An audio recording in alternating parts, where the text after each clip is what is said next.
चलो ये क्वेश्चन देखते हैं. Only one option is correct. A rocket is launch normal to the surface of earth away from sun along the line joining sun and earth. Sun is 3 into 10 raised to power times 5 times heavier than earth and is at distance 2 into 5 into 10 raised to power 4 times larger than radius of earth. The escape velocity from the earth's gravitational field is 11.2 kilometer per second. The minimum initial velocity Vs required for rocket to be able to leave Earth Sun system is closest to. Ignore rotation, revolution of Earth and presence of any other planet. यानी आपको सिर्फ ये सन और अर्थ का gravitational field consider करना है. मान लो ये आपका अर्थ है, ठीक है, ये आपका अर्थ है, ये अर्थ का सेंटर हो गया. और मान लो यहाँ पे कहीं तो आपका सन है, आपका कहीं तो यहाँ पे सन है ऐसा, ठीक है, ये जो है आपका सन है और इस तरफ अर्थ है. Away from along the line joining sun and earth and away from sun, यानी ऐसा उसको प्रोजेक्ट किया गया है, राइट, रॉकेट को. इस रॉकेट की मिनिमम वेलोसिटी यहाँ पे कितनी होनी चाहिए, किस वेलोसिटी के साथ इसको प्रोजेक्ट करूं ताकि ये एस्केप कर जाए, यानी ऐसे जगह पहुंच जाए जहां पे पोटेंशियल ग्रेविटेशनल फोर्स ना हो, ग्रेविटेशनल पोटेंशियल ना हो, और मिनिमम बोला है यानी कैसे वैसे पहुंचाना है, यानी यहाँ पे पहुंचने के बाद उसकी काइनेटिक एनर्जी भी जीरो है, ऐसा आपको निकालना है. ठीक है, तो वही कंजर्वेशन ऑफ एनर्जी करेंगे. सरफेस पे कितनी थी ये एक, और इधर पहुंचने के बाद इधर, ठीक है.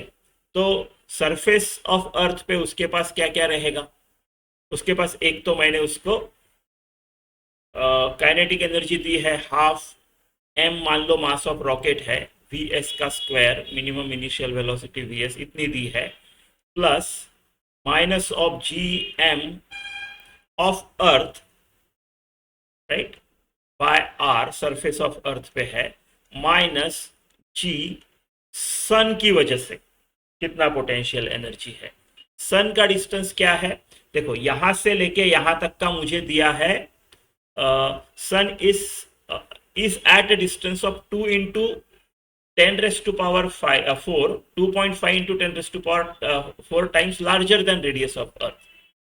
ये मेरे को दिया है 2.5 into 10 raised to power 4 r, इतना डिस्टेंस दिया है, रेडियस ऑफ अर्थ है ये r, उसके इतना टाइम्स है, प्लस ये r लेना पड़ेगा, प्लस ये रेडियस ऑफ अर्थ लेना पड़ेगा. इसको इग्नोर कर सकता है एक्चुअली, है ना. 2.5 इंटू 10 रेज़ टू पावर 4 यानी कितना हो गया 25,000, है ना. 25,000 और एक ऐड करोगे तो क्या हो जाएगा 25,001. तो इसको मैं अप्रोक्सीमेटली इतना ही लेता हूँ, 2.5 into 10 raise to power 4 R, right. Approx क्या है, राइट, कुछ खास फर्क नहीं पड़ेगा कैलकुलेशन पे, है ना. 25,000 लो क्या और 25,001 क्या लो, तो मैं इसको इतना ही ले रहा हूँ, 2.5 इंटू 10 रेज़ टू पावर. और वैसे भी अपने ऑप्शंस अच्छे खासे दूर है, 42, 22, 62, 72, तो इतना तो कर ही सकते हैं. ठीक है, ये इसकी वजह से पोटेंशियल एनर्जी हो गई. और इधर ना ही मेरे पास काइनेटिक एनर्जी है ना ही पोटेंशियल एनर्जी है, दोनों जीरो है, तो जीरो ऐसा. ठीक है, ये m कॉमन निकाल के मैंने काट दिया. अब देखते हैं, अब v नॉट का स्क्वायर, अब मैं क्या कर रहा हूँ, इन दोनों को इस तरफ लेके जा रहा हूँ और सबको 2 से मल्टीप्लाई कर दे रहा हूँ, तो ये आ गया 2g mass of earth by R plus 2g mass of sun divided by this many 2.5 into 10 raise to power 4 times R. ऐसा इसको सॉल्व करना है. ठीक है, तो v नॉट का स्क्वायर जो है मैं इसमें ही रखता हूँ और सन का जो है उसको अर्थ में लाता हूँ, ऐसे करूंगा मैं. ठीक है, सो 2gme bye R plus 2g, अभी m ऑफ सन जो है वो क्या है 3 into 10 raise to power 5 times heavier, यानी mass of sun is 3 into 10 raise to power 5 times mass of earth. ठीक है, so mass of earth into 3 into 10 raise to power 5, ये हो गया upon 2.5 into 10 raise to power 4 आर. ठीक है, ये 4 और 5 गया, यहाँ पे 10 बचा है. ठीक है, 10 बचा है, तो मैं 2gm में रखने वाला हूं क्योंकि मुझे एस्केप वेलोसिटी दी है। एस्केप वेलोसिटी क्या होती है? √2gm/r। अर्थ के सरफेस से इतनी आएगी, ये है 11.2 अर्थ का है। ठीक है, तो रहने देते उसी में। उसका स्क्वायर क्या हो जाएगा? वीई का स्क्वायर जो हो जाएगा वो हो जाएगा 2gm/r। राइट, तो ये तो ऑलरेडी मेरा वीई का स्क्वायर आ चुका है, और इसको भी लाते हैं उसमें, है ना, सम राइट, समथिंग टाइम्स इतना आएगा। राइट, तो 30 हो गया ये, 30/2.5, है ना, 30/2.5। तो कितना? 12, 24, 6, 12, परफेक्ट 12, है ना, 12।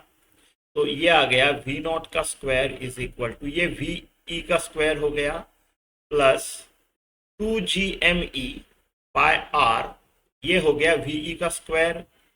और ये मेरे कितने आए थे? 30 और 12, 12 टाइम्स, तो 13 इंटू VE का स्क्वायर इतना आ जाएगा। ठीक है, तो VS का स्क्वायर, ये VS था आपका, है ना, नॉट कैसे बन गया? VS का square is equal to 13 VE का स्क्वायर।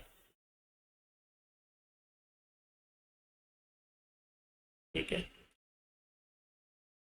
तो VS को मैं ऐसे कर लेता हूँ √13 VE का स्क्वायर।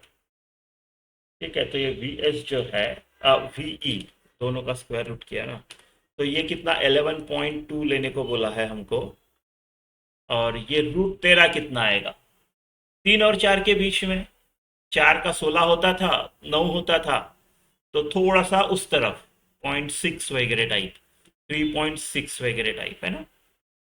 तो ये अप्रोक्सीमेटली कितना आता है देख लेते हैं। देखो बार, ये ऑप्शन 42 वाला होना चाहिए, राइट, बाकी तो हो नहीं सकता, है ना। 11 इंटू 2 होगा, और ये तो काफ़ी है नहीं, 5, 6 होगा, तो ऑप्शन डी आपका